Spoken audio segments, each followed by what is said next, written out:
Question 5. This question is about sodium fluoride. It's a Born-Haber.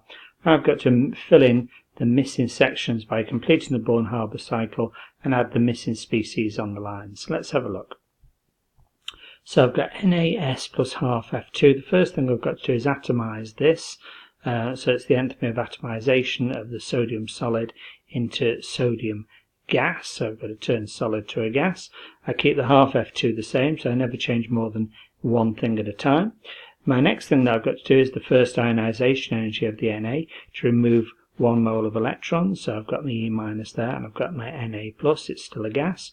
And then I've got to do the atomization energy of half F2, so break up half a mole of fluorine molecules to make a mole of fluorine atoms here. And then my next one is that I've got to do something called electron affinity, get the F to accept the minus, the electron, the E minus, and form F minus here. And I've got NaF already given to me. Now the next stage is that I've got to use the data to calculate the enthalpy of lattice formation. So my lattice formation is here, called my lattice enthalpy. I've got to calculate that missing piece. So it looks as if I've got all the other pieces of the jigsaw, and I've got to produce this.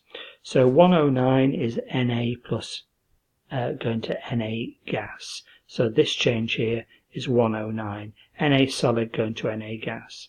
And then I've got Na gas going to Na gas plus an electron, so that's then my next one, is 494. F2 going to 2F. Well, I've got half F2 going to F, and I've got F2 going to 2F. So I need half of this value. So I need 158 divided by 2. I've got F plus an electron going to F minus, so I've got that. This is minus 348. And then I've got NaS plus half F2 going to NaF. NaS plus half F2 going to NaF is minus 569. So I've got this one as well. Now, if I start here at NaF and I go all the way up here and then down here, I'll have the enthalpy change to take me from here at NaF through to Na plus and F minus. And then I should be able to work out what the missing jigsaw piece is, my lattice enthalpy.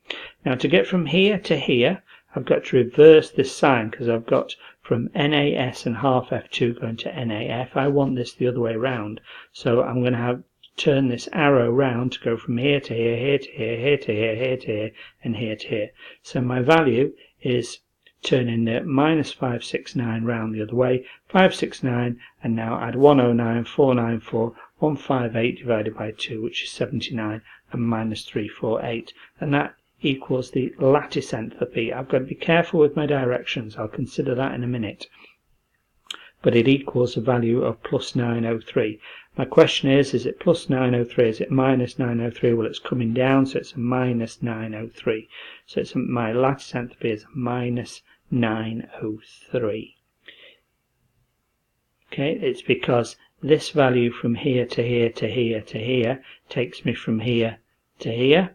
My lattice enthalpy, that value would be from the bottom to the top, but it's got to come down. My lattice enthalpy is the amount of energy that's given out by this reaction when these ions form an ionic lattice. Suggest how the enthalpy of lattice of formation of NaCl compares to that of NaF. Well, it's not going to be as strong because the F is a smaller ion, so the attraction between NaF, Na plus and F minus is going to be stronger because the ions can get closer together and form stronger ionic bonds. So NaCl, enthalpy of lattice formation, it will give out less heat, it'll be less exothermic, it won't be as strong a bond, and therefore it won't give out as much energy when it bonds together.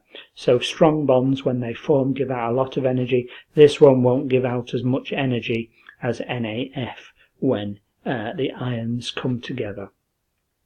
Justification is that the Cl ion is bigger than the F minus, or you could say the F minus is smaller than the Cl, so the attraction of Cl to Na plus is weaker, or you could say the attraction of F minus to Na plus is stronger.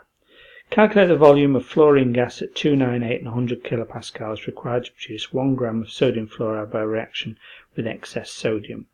So I'm going to use PV equals nRT at some point. I've got this equation, Na plus half F2 making NaF, to produce sodium fluoride with an excess of sodium and fluorine, so I've written the equation out. What do I know? I've got 1 gram of sodium fluoride, and I know it's Mr, so NaF, sodium fluoride, its Mr is 42 moles, is mass divided by Mr, 1 gram divided by 42 is 0.0238. I've now got the number of moles of NaF. I've got half the number of moles of F2, so if I divide it by 2, I've got the number of moles of F2. I'm going to need that for my gas equation, PV equals nR2, because I'm going to need the number of moles of F2, and I've now got that. Now pressure is in pascals, so kilopascals going down into a lower unit value of pascals, so coming down to a smaller unit value, I multiply by 1,000, so 100 kilopascals is 100,000 pascals. My temperatures in 298 Kelvin is already in Kelvin, so that's fine. Number of moles of F2 I've just worked out as 0.0119. I've got to try and work out the volume. So I've got the volume, I've got the pressure, I've got N, I've got R as 8.31, I've got temperature. I can put all those numbers in now, and then I can work out V as being 29.47 divided by 100,000. It comes out as 0.002947, and it's in meter cubed, so my volume is always in meter cubed. Now I've got to get it into centimeter cubed, have I? Calculate the volume in centimeter cubed. So if I take meter cubed down into decimeter cubed, a unit value large down into smaller, I multiply by 1,000. So I've got to multiply this by 1,000 to get into decimeter cubed, and then decimeter cubed down into a smaller unit value of centimeter cubed, I multiply by 1,000 again. So I've got to multiply by 1,000 to get meters cubed into decimeter cubed, multiply by 1,000 again to get it into centimeter cubed, and it comes out as 295 centimeters cubed. And I'm putting it to 3 significant figures.